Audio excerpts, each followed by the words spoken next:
सबसे पहले बात करेंगे उस तस्वीर की जिसे देखने के लिए दुनिया भर में लोग बेसब्र नजर आए। त्योहार के दिन लोगों ने आसमान में सुपरमून देखा, जिसकी तस्वीरें मंगलवार की सुबह तक आती रहीं। रात करीब 11 बजे के बाद जो है सुपरमून देखने को मिला और इस मून को ब्लू मून, स्टारजोन मून भी कहा जाता है। पिछले साल भी अगस्त महीने में 2 बार सुपरमून देखने को मिला था। इस साल भी 4 बार सुपरमून देखने को मिलेगा।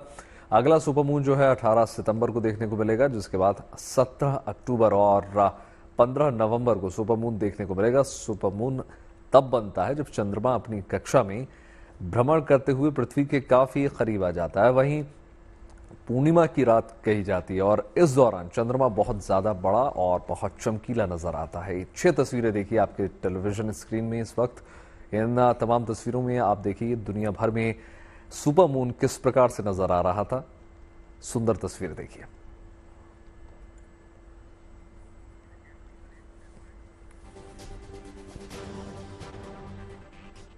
और चलिए अब बात मौसम के मिजाज की भी कर लेते हैं। दिल्ली में मंगलवार को लोगों की सुबह तेज बारिश के साथ हुई। सुबह जैसे ही बच्चे स्कूल के लिए अपने घरों से निकलने लगे तो इंद्रदेव ने बूंदों के बाण चला दिए।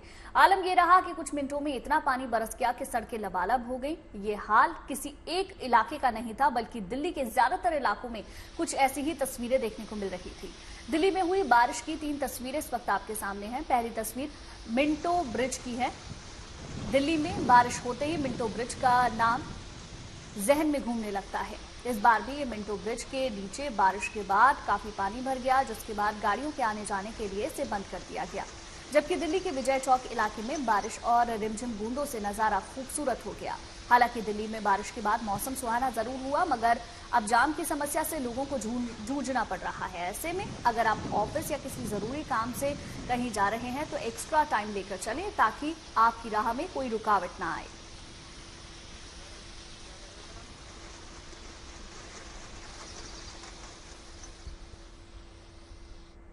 तो देखिए, अगस्त का महीना उत्तराखंड के लिए मुसीबत लेकर आया है। कहीं पहाड़ दरक रहे हैं तो कहीं पर पानी की तेज धार में जिंदगी की जद्दोजहद जारी है। इन सब के बीच खबर यह है कि अभी लोगों की मुश्किलें कम होने का नाम नहीं लेने वाली।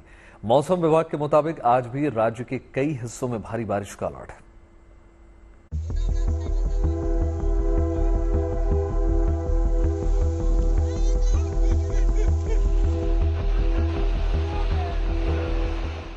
कहीं पहाड़ दरक रहे हैं, कहीं सैलाब में जान फंसी है। पहाड़ से मैदान तक मुश्किलें हजार हैं। उत्तराखंड में भी अगस्त का महीना लोगों के लिए आफत लेकर आया है। बाढ़ बारिश के जोर के आगे सब कुछ बिखर गया है। अब ये तस्वीर देखिए, उत्तराखंड के यमुनोत्री नेशनल हाईवे के जुड्डो मार्ग पर एक पूरा का पूरा पहाड़ चंद सेकंड में भर भरा कर जमींदोज हो गया। देखिए कैसे तिनके की तरह पहाड़ टूटकर बिखर गया। हालांकि गनीमत ये रही कि जिस वक्त पहाड़ टूटकर गिर रहा था वहां कोई मौजूद नहीं था। दरअसल उत्तराखंड में बारिश का सिलसिला जारी है। ऐसे में नदी नाले बार बार उफान पर आ रहे हैं। देहरादून के सहसपुर में आसन नदी का जलस्तर भी अचानक बढ़ गया। जलस्तर बढ़ने से 5 लोग अपने मवेशियों के साथ नदी के बीच टापू में फंस गए, जिसके बाद एसडीआरएफ की टीम ने स्थानीय पुलिस के साथ मिलकर रेस्क्यू ऑपरेशन शुरू किया और इन सभी लोगों को सकुशल बाहर निकाला। बाढ़ और बारिश का ये कहर अभी थमने वाला नहीं है। मौसम विभाग के मुताबिक पहाड़ से लेकर मैदान तक बरसात का कहर अभी जारी रहेगा। देहरादून, उधम सिंह नगर और बागेश्वर सहित कई इलाकों में भारी बारिश का अलर्ट जारी किया गया है। जो भारी से बहुत भारी वर्षा है उसमें देहरादून है, बागेश्वर है और इसी तरह आपका जो है पिथौरागढ़ डिस्ट्रिक्ट है और साथ ही जो लोअर कुमाऊं रीजन के डिस्ट्रिक्ट है जिनमें कि नैनीताल है, चंपावत है, उधम सिंह नगर है, उनमें भी भारी से बहुत भारी वर्षा की कल संभावना है। तो 4 से 5 डिस्ट्रिक्ट में इस तरह की एक्टिविटी है और बाकी जो डिस्ट्रिक्ट है उनमें भी जो भारी वर्षा है इक्का दुक्का वो और डिस्ट्रिक्ट में भी मिलेगी। यकीनन मौसम का मिजाज लगातार बदल रहा है। ऐसे में जरूरत है सावधान और सतर्क रहने की। विकास नगर से टीना साहू और मसूरी से सागर शर्मा के साथ bureau report, good news today. देखिए, एक तरफ बारिश से पहाड़ी इलाके के लोग परेशान हैं, तो इसी बारिश में महाराष्ट्र के बीड़ की एक तस्वीर चर्चा में है, जहां नदियां, नाले और झरने बहने लगे हैं। बीड़ जिले में पर्यटक स्थल के रूप में जाने जाने वाला श्री क्षेत्र रामेश्वरम झरना भी लबालब हो गया है। चलिए अब आपको दिखाते हैं यहां की तस्वीरें।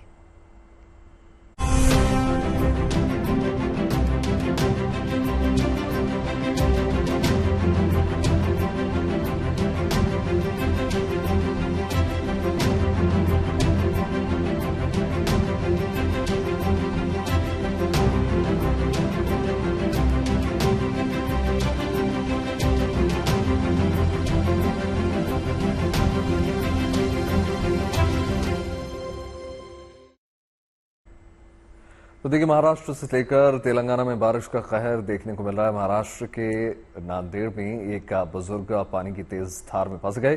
स्थानीय लोगों ने रस्सी के सहारे उनका रेस्क्यू किया। तो वहीं तेलंगाना के निजामाबाद में पानी में डूबी एक बस से यात्रियों का रेस्क्यू किया गया। देखिए ये रिपोर्ट।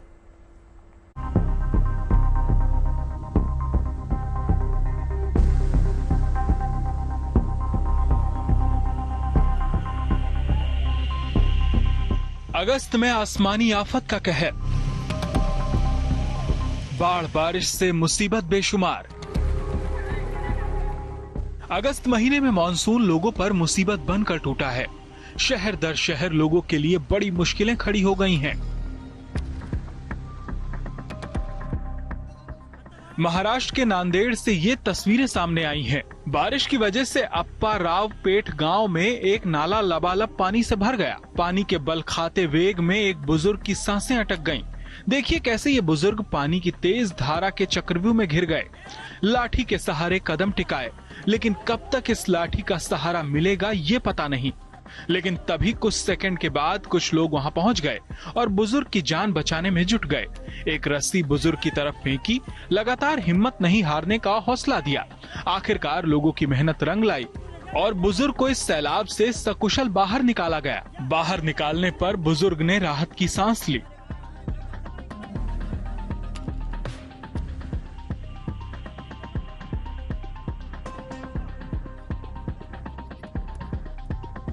उधर भारी बारिश की वजह से महाराष्ट्र के बीड़ का रामेश्वर झरना पानी से लबालब भर गया है। ये झरना पिछले साल की बाढ़ के बाद से सूखा हुआ था, लेकिन अब हुई बारिश के कारण ये झरना तेजी से बहने लगा।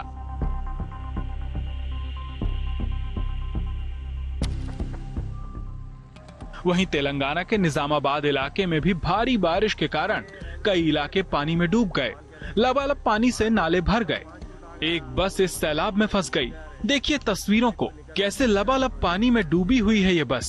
यात्रियों की जान मुश्किल में थी, लेकिन बचाव दल की टीम तुरंत एक्शन में आई और यात्रियों को सकुशल बाहर निकाल लिया गया। हालांकि अभी आसमानी आफत का दौर रुकने वाला नहीं है, लेकिन सभी कामना कर रहे हैं कि ये संकट का दौर जल्द थमे और लोग राहत की सांस लें। नांदेड़ से कुंवर चंद मंडले और बीड़ से योगेश काशीद के साथ निजामाबाद से Abdul Bashir, good news today. Rajasthan से लेकर झारखंड के कई हिस्सों में बारिश का कहर देखने को मिल रहा है। बारिश की वजह से राजस्थान के रेगिस्तान इलाके में पानी में वो डूब गए। भारत पाकिस्तान बॉर्डर के पास कई गांव टापू बन गए हैं। वहीं झारखंड के लातेहार में भारी बारिश की वजह से लोथ फॉल के तेज धार में 2 युवक फंस गए, जिन्हें कड़ी मशक्कत के बाद सकुशल बाहर निकाल लिया गया।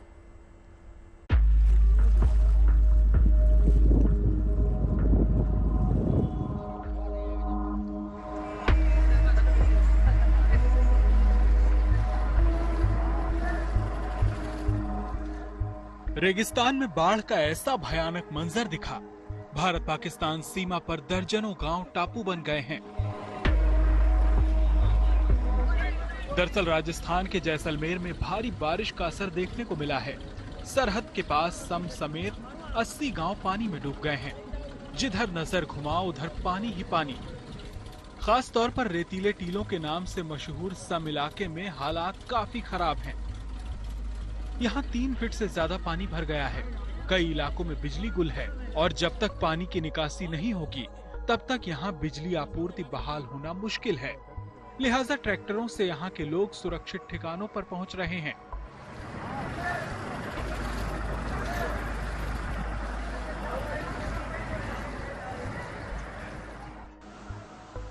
राजस्थान ही नहीं, झारखंड में भी ऐसे ही हालात दिख रहे हैं। लगातार हो रही बारिश की वजह से लातेहार जिले के महुआ डांड स्थित राज्य का सबसे ऊंचा लोध फॉल इन दिनों उफान पर है और उसने रौद्र रूप धारण कर लिया है। इससे यहाँ घूमने आए 2 युवक मुश्किलों में घिर गए। दरअसल अचानक जलस्तर बढ़ गया और दोनों युवक झरने के नीचे पानी के तेज बहाव के बीच फंस गए।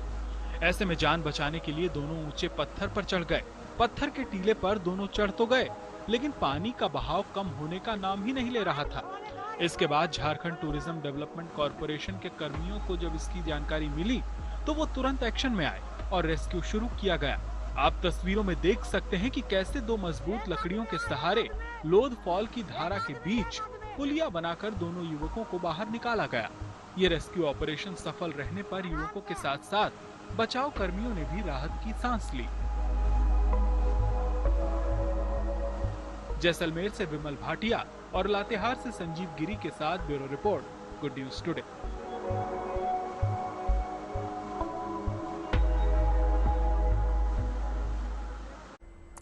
देखिए, भारत की पहली रैपिड रेल नमो भारत ट्रेन सोमवार को सिर्फ 30 मिनटों में साहिबाबाद से मेरठ पहुंच गई। नमो भारत ट्रेन के मेरठ पहुंचने पर वहां के लोगों का खुशी का ठिकाना नहीं था, क्योंकि इतने कम समय में ट्रेन का पहुंचना भारतीय रेलवे के लिए एक बड़ी उपलब्धि है। तो चलिए आपको दिखाते हैं कि कैसा रहा साहिबाबाद में मेरठ तक लोगों का सफर और इस सफर का अनुभव उनके लिए कैसा था।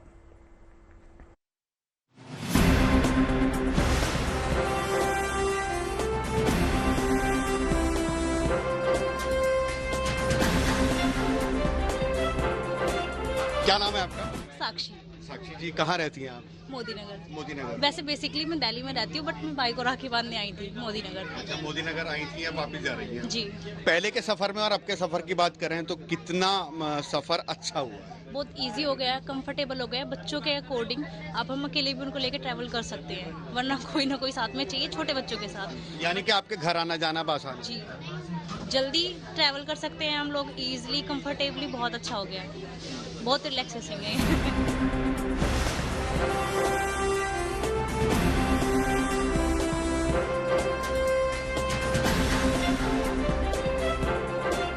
आपका क्या नाम है? हर्ष शर्मा।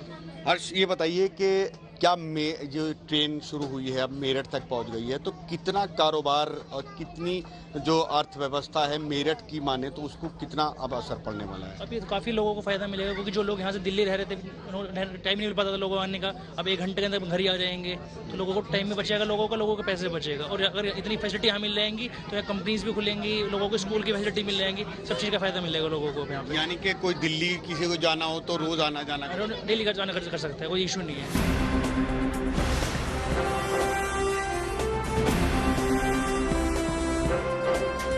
क्या नाम है आपका? राहुल गुप्ता। राहुल जी, ये बताइए सफर का आनंद कैसा है इस ट्रेन? बहुत ही बढ़िया, दिल्ली मेट्रो की ही पूरी टक्कर है इस रूट पे। मेरी पहली बार इसमें जर्नी है, क्योंकि मेरठ साउथ स्टेशन ये परसों से ही स्टार्ट हुई है। कल से स्टार्ट हुई? हाँ, बेसिकली मुझे कल से नॉलेज में आया। तो आज गाजियाबाद जाना था, रश बहुत था, कैब अवेलेबल नहीं थी, तो आज फर्स्ट टाइम बैठे हैं। एसी है, बढ़िया है, समय का पता नहीं चल रहा है, दाएं दाएं स्टेशन आ रहे हैं।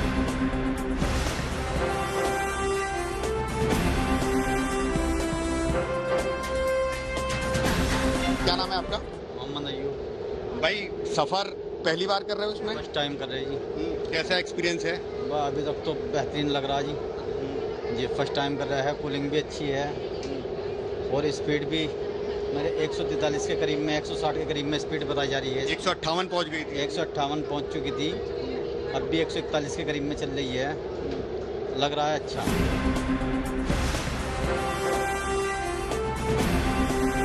क्या नाम है? मेरा नाम अंबुज कुमार। कहाँ जा रहे हैं? मैं जी ट्रेनिंग पे वापस जा रहा हूँ, सब इंस्पेक्टर यूपी पुलिस में। अच्छा, यूपी पुलिस में। अच्छा, पहले जब आना जाना होता था तो बस में होता था, अब इसका एक्सपीरियंस कैसा है? अब दिल्ली से घर आने में 2 घंटे लगते थे, 1 दिन की छुट्टी मिलती थी, वो आने जाने में खराब हो जाती थी। अब गाजियाबाद से ट्रेन है, 5 बजे ट्रेन है, 4:30 घर से निकला हूँ, आराम से टाइम से पहुँच जाऊँगा आधे घंटे में। कोई परेशानी हुई पहुँच? कोई नहीं, सेम फेयर है, बस ये मान लो बस का 60 है, कोई ज़्यादा फेयर नहीं है और इतनी अच्छी फैसिलिटी मिल रही है। टॉप स्पीड भी आपने देखी होगी 158 किलोमीटर पर आवर की हुई है, सब फुल्ली सेटिस्फाइंग है। लेकिन आगे तक चलेगी तो और ज़्यादा फिर डेवलपमेंट होगा आगे की तरफ। जम्मू कश्मीर में अमरनाथ यात्रा का समापन हो गया, लेकिन एक और धार्मिक यात्रा ने भी सुर्खियां बटोरी। दरअसल यहां सालाना छोटा अमरनाथ यात्रा निकाली गई। इसे महाध्यानेश्वर यात्रा भी कहा जाता है। इस यात्रा के दौरान श्रद्धालुओं में काफी उत्साह देखने को मिला।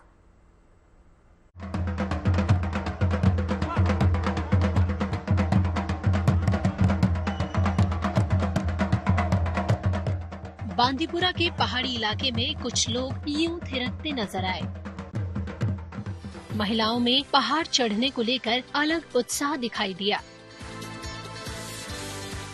दरअसल यहां सालाना छोटा अमरनाथ यानी महामध्यनेश्वर यात्रा निकाली गई।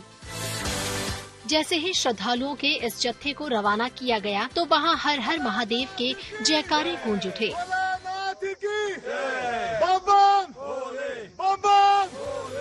इस तीर्थ यात्रा में श्रद्धालु गुफा के पास स्थित महाध्यानेश्वर मंदिर में पूजा अर्चना करते हैं। हालांकि इससे पहले उन्हें इन चुनौतीपूर्ण जगहों से भी गुजरना पड़ता है, जो कि एक एडवेंचर जैसा माहौल भी बनाता है। इस वक्त हमें बहुत खुशी हो रही है कि हम ध्यानेश्वर यात्रा ओली के यात्रा के लिए जा रहे हैं। और जहां तक इंतजामात का सवाल है, मैं डिस्ट्रिक्ट बांदीपुरा का बहुत आभारी हूँ। धन्यवाद देना चाहता है, दिल से उनका शुक्रगुजार करना चाहता हूँ कि जिन्होंने इतना बढ़िया से अरेंजमेंट कर दिया। फिर हमें ऐसे लग रहा है कि यात्रा के अलावा ऐसा लग रहा है कि एडवेंचरस टूर पे हम निकले हैं। ये तीर्थ यात्रा उत्तरी कश्मीरी क्षेत्र में होती है। महाध्यानेश्वर मंदिर को छोटा अमरनाथ के नाम से भी पुकारा जाता है। ये दर्दपोरा गांव के घने जंगलों में स्थित है। बताया जाता है कि इस पवित्र स्थल में प्राकृतिक रूप से बर्फ का शिवलिंग बनता है। पूरी तैयारियां करने में कोई कसर नहीं छोड़ी है। हाँ, रहा सवाल अपने यात्रियों का, तो आप देख सकते हैं कैसे जोश खरोश से वो लोग जा रहे हैं।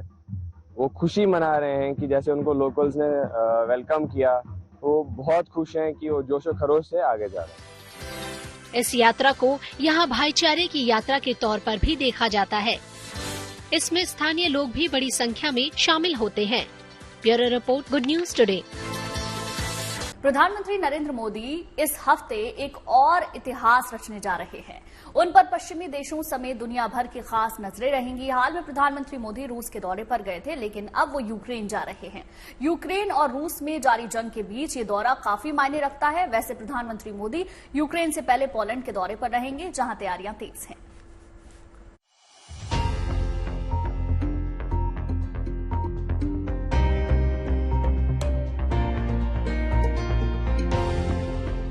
यूरोप में प्रधानमंत्री मोदी के स्वागत की जोरदार तैयारियां हो रही हैं।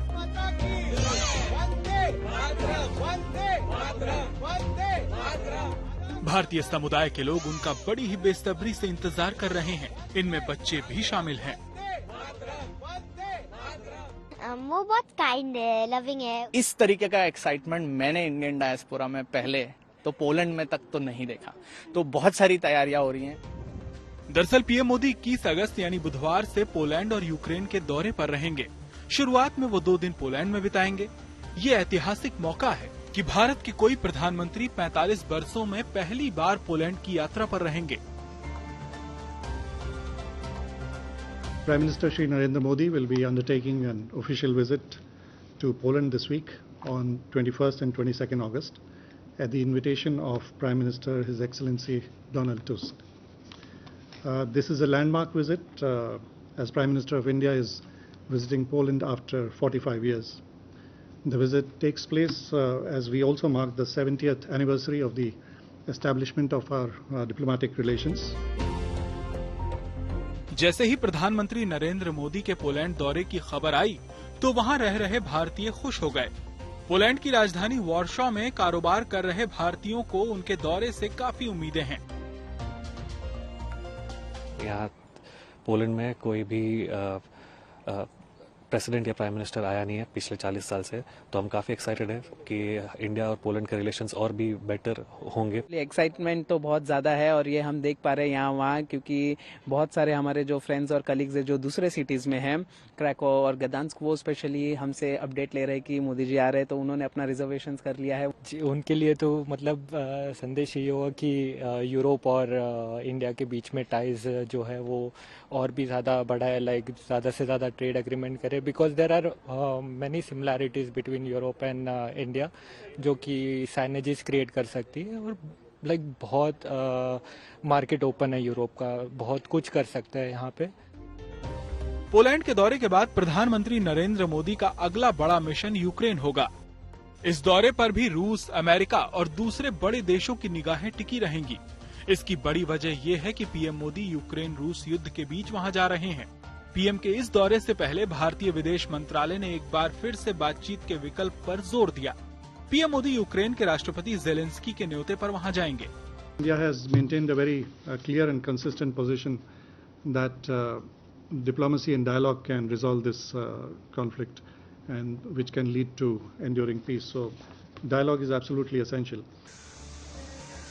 जाहिर है ये दौरा न सिर्फ यूरोप बल्कि उससे बाहर भी काफी सुर्खियां बटोरेगा।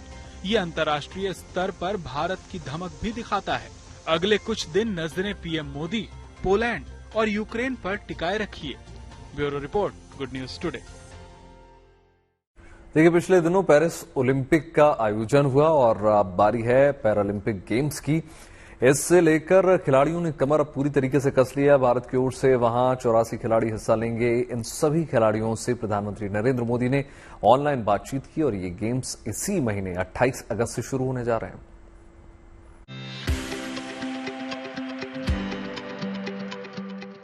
टोक्यो पैरा ओलंपिक गेम्स में 19 पदक हासिल किए थे और ये देश के जाबाज हैं जिन पर 140 करोड़ भारतीयों की उम्मीदों का दारोमदार होगा। और देश आपके लिए एक ही मंत्र कह रहा है, विजय भव, विजय भव, विजय भव। ये पैरा खिलाड़ी भी पूरे जोश से लबरेज हैं, कहीं कोई कमी नहीं है। जब मैं पार्टिसिपेट करती हूँ इंडिया के लिए, specially on a wheel chair, जब मैं जाती हूँ और कंट्री को रिप्रेजेंट करती हूँ, तो इतनी अच्छी फीलिंग आती है कि फिर वो ही वापस करने का मन करता रहता है। इन तस्वीरों में एक तरफ देश के प्रधानमंत्री नरेंद्र मोदी हैं, तो दूसरी ओर हमारे होनहार जाबाज देश के पैरा एथलीट। निकल पड़िए और दिखा दीजिए कि हिम्मत और हौसले की ताकत क्या होती है। दरअसल इसी महीने 28 अगस्त से 8 सितंबर तक पेरिस में पैरालंपिक खेलों का आयोजन होगा। इसी को लेकर पीएम मोदी ने खिलाड़ियों से वीडियो कॉन्फ्रेंसिंग के जरिए बात की और उनका हौसला बढ़ाया।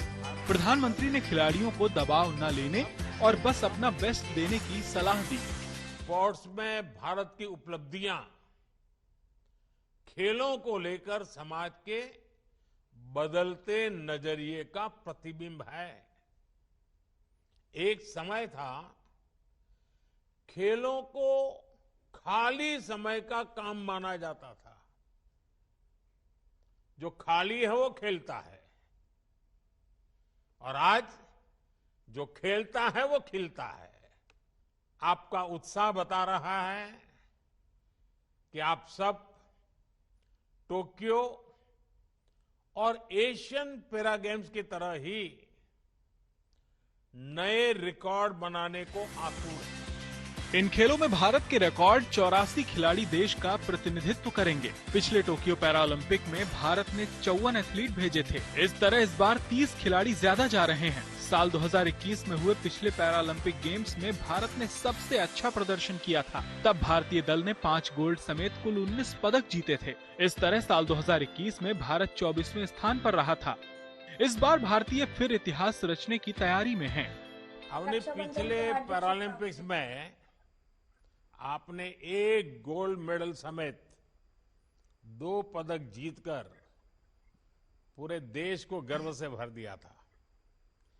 इस बार क्या टारगेट सेट किया है? सर, पिछली बार मेरा पहला पैरालंपिक गेम्स था, तो उसी के हिसाब से मैं 4 इवेंट में पार्टिसिपेट कर रही थी, एक्सपीरियंस गेन कर रही थी। अभी काफ़ी इस पैरालंपिक साइकिल में काफ़ी मैच्योरिटी आई है, स्पोर्ट को लेकर भी, टेक्निक को लेकर भी। कोशिश यही रहेगी कि इस बार भी मैं जिन भी इवेंट्स में पार्टिसिपेट कर रही हूँ उसमें अपना बेस्ट दूँ। और पूरे इंडिया का जो सपोर्ट रहा है, इतना प्यार मिला है पिछले पैरालंपिक्स के बाद, आपका इतना सपोर्ट रहा है, उससे इतनी मोटिवेशन मिलती है, एक रिस्पॉन्सिबिलिटी भी आती है कि वहाँ जाकर अपना बेस्ट देना है और अच्छा करना है। इस बीच के दौरान खिलाड़ियों ने अपने बुलंद हौसले का भी उदाहरण पेश किया और इंजरी को अपना एक गहना बताया। उनका साफ कहना है कि ऐसे समय में निराश होने की कोई जरूरत नहीं होती, बल्कि इस हालात से लड़ना होता है, तभी सफलता मिलती है। पैरा टाइक्वांडो खिलाड़ी अरुणा तंवर ने भी अपनी कहानी शेयर की। अरुणा, पिछले पैरालंपिक्स में आप एक महत्वपूर्ण मैच से ठीक पहले घायल हो गई थी। इस चोट के बाद आपने कैसे खुद को प्रेरित रखा और कैसे इससे बाहर निकल पाई? सर, जब आप एक मेन टूर्नामेंट को रिप्रेजेंट करते हैं, जब आप इंडिया को रिप्रेजेंट करते हैं, वो भी एक इकलौते गेम में, मैंने पूरे ताइक्वांडो कम्युनिटी को ओलंपिक्स में रिप्रेजेंट किया, बट कहीं ना कहीं इंजरी की वजह से पीछे हो गई। बट सर, एक इंजरी आपके गेम को नहीं रोक सकती, क्योंकि मेरा एम बहुत बड़ा है। जब तक इंजरियां नहीं आएगी, आपको स्पोर्ट्स में मजा भी नहीं आएगा। इंजरियां तो सर स्पोर्ट्स में गहना है एक एथलीट्स का, तो कमबैक करना इतना मुश्किल नहीं था सर। बस मैंने खुद को स्ट्रॉन्ग रखा। मेरे कोचेज जो मैम संध्या भारती मैम है और मेरे पेरेंट्स, मुझे यही बोला कि एक पैरालंपिक तेरा फ्यूचर डिसाइड नहीं करता, अभी तो बहुत सारे पैरालंपिक खेलने हैं। जाहिर है खिलाड़ी तैयार हैं और अब बारी इतिहास रचने की है। पिछला इतिहास साल 2021 में रचा गया था, लेकिन अब साल 2024 है। खिलाड़ियों का हौसला 7वें आसमान पर है। अब की बार 2021 से भी आगे निकलना है। Bureau report, good news today. वहीं जम्मू कश्मीर में आज से विधानसभा चुनाव की प्रक्रिया शुरू हो गई है। पहले चरण की वोटिंग के लिए आज अधिसूचना जारी हो जाएगी। नामांकन भरने की अंतिम तिथि 27 अगस्त निर्धारित की गई है। 10 साल के लंबे इंतजार के बाद यहां विधानसभा चुनाव हो रहे हैं। पहले चरण के लिए 18 सितंबर को वोटिंग होनी है, जिसमें 24 विधानसभा क्षेत्रों में मतदान होगा। कश्मीर घाटी की 16 सीटों पर वोटिंग 18 सितंबर को होने वाले पहले चरण के मतदान में 24 सीटों पर होनी है। इसमें 16 सीटें कश्मीर घाटी की हैं, जबकि 8 सीटें जम्मू इलाके की हैं। साल 2019 में केंद्र शासित प्रदेश बनने और अनुच्छेद 370 के हटने के बाद जम्मू कश्मीर एक दशक में अपने पहले विधानसभा चुनाव के लिए तैयार है। 90 सीटों के लिए 3 चरण के विधानसभा चुनाव का परिणाम 4 अक्टूबर को आएगा। 2014 में पहली बार ये होगा जब जम्मू कश्मीर की जनता विधानसभा चुनाव में मतदान करेगी। और आइए आपको वो तस्वीरें दिखा देते हैं जो सोशल मीडिया में जमकर वायरल हो रही हैं। दरअसल ये वायरल तस्वीर आगरा से निकल कर आ रही है, जिसमें स्कूटी सवार एक महिला के साथ कुछ बाइक सवार बदसलूकी करते हुए नजर आ रहे हैं। ये तस्वीरें देखिए। अब ताजा खबर इसमें यह है अपडेट कि देखिए, मामले में पुलिस ने आरोपियों को गिरफ्तार कर लिया है। बाइक पर आए ये आरोपी रात के अंधेरे में स्कूटी से जा रही इस लड़की का पीछा करते हुए आपको देखिए तस्वीरों में साफ तौर पर नजर आएंगे। किस प्रकार से छेड़छाड़ कर रहे हैं, पीछा कर रहे हैं, और इसी दौरान उनकी इस हरकत को पीछे से कोई शख्स कैमरे में कैद कर लेता है। बाद में कार्रवाई होती है उचित, और वीडियो वायरल होने के तुरंत बाद पुलिस ने धरपकड़ की, कार्रवाई की और आरोपियों को पकड़ लिया है। जैसे ही तस्वीरें सोशल मीडिया में अपलोड हुई और तुरंत वायरल हो गई, और तमाम लोग हैशटैग्स और जो पुलिस प्रशासन उसको टैग कर कर सवालिया निशान खड़े करने लगे, जिसके बाद ये उचित कार्रवाई की गई।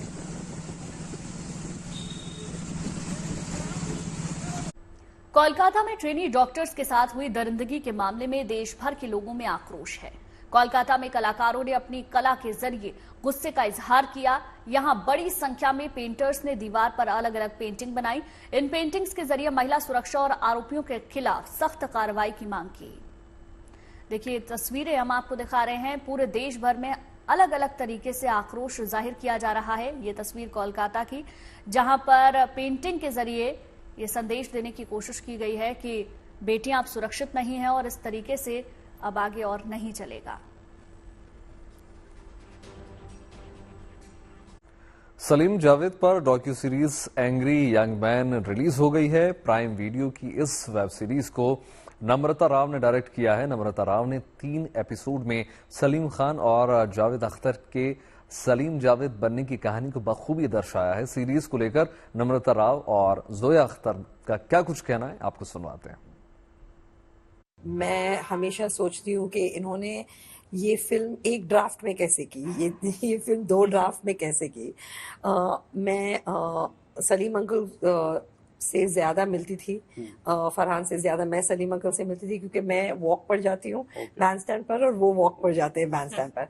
तो सुबह में हम अक्सर मिलते थे और बैठते थे और बात करते थे, और वो मुझे कहानियाँ बोलते थे, मुझे स्क्रिप्ट के डिस्कस करते थे, कोई नई फिल्म आई है मेरे फिल्म देख के मेरे साथ डिस्कस करते। तो मुझे लगा कि इनको टेप पर डालना चाहिए, और इनके बारे में बुक लिखा है, इंटरव्यूज या आर्टिकल्स लिखी हैं, लेकिन किसी ने इनको आर्काइव नहीं किया है, और ये जनरेशन जानती नहीं है। नम्रता एक बहुत ही बड़ी सक्सेसफुल और बहुत ही अच्छी एडिटर है, नेशनल अवार्ड विनिंग एडिटर है। तो अगर एक अच्छा एडिटर है तो उनका नैरेटिव सेंस बहुत स्ट्रांग होता है, तो वो मुझे नम्रता में दिखा। और फिर ये 70s के सिनेमा जानती थी, सारे फिल्में देखी हैं इसने, उससे बॉलीवुड से हिंदी फिल्मों से बहुत लव है। मुझे एक लड़की चाहिए थी जो ये डॉक्यूमेंट्री बनाए, क्योंकि दे आर वेरी मेल, उनका काम भी बहुत मेल सेंट्रिक था, तो इट्स इंटरेस्टिंग कि एक फीमेल उन्हें देखे। मतलब इंस्टिंक्टिवली बहुत ही अच्छा सब्जेक्ट लगा। ये दोनों मुझे बहुत इंटरेस्टिंग लगता है, इनकी फिल्में बहुत पसंद है, मैंने कितनी बार देखी हैं, जब मुझे पता भी नहीं था कि इन्होंने लिखी हैं। तो मैं बहुत एक्साइटेड थी कि ये करने को मिल रहा है और कितना कुछ सीखने को मिलेगा और कितना मजा आएगा। मुझे लगता है कि एक फाइन लाइन है, पॉजिटिव भी है, क्योंकि वो बहुत श्योर थे, वो बहुत कन्विंस्ड थे अपने काम के लिए, और ऐसा नहीं है कि सिर्फ उन्होंने एंग्री यंग मैन क्रिएट किया है। आपको अगर मिस्टर बच्चन जैसा एक्टर मिले तो वो भी वो कैरेक्टर को लेके, आप जो भी लिखें, अगर एक्टर वो नहीं है तो आपका कैरेक्टर वहां तक नहीं पहुंच सकता। तो मुझे लगता है ये कॉम्बिनेशन जो था, जो एक्सप्लोर हो गया था। आज तक वो क्लिप्स, वो आप अगर प्रेस कॉन्फ्रेंस पे थे तो मिस्टर बच्चन के जब क्लिप्स आए तो पूरा रूम स्टार्टेड स्क्रीमिंग। नए लोग देखें जिन्होंने ये फिल्में नहीं देखी हैं, वो देखें, जो यंगर जनरेशन है अभी की। उम्मीद करते हैं शुभ समाचार में आपके दिन की शुरुआत अच्छी खबरों के साथ हुई होगी। बिल्कुल, इसी के साथ देश और दुनिया की तमाम पॉजिटिव खबरों के लिए जुड़े रहिए गुड न्यूज टुडे के साथ। हमें दीजिए इजाजत, नमस्कार।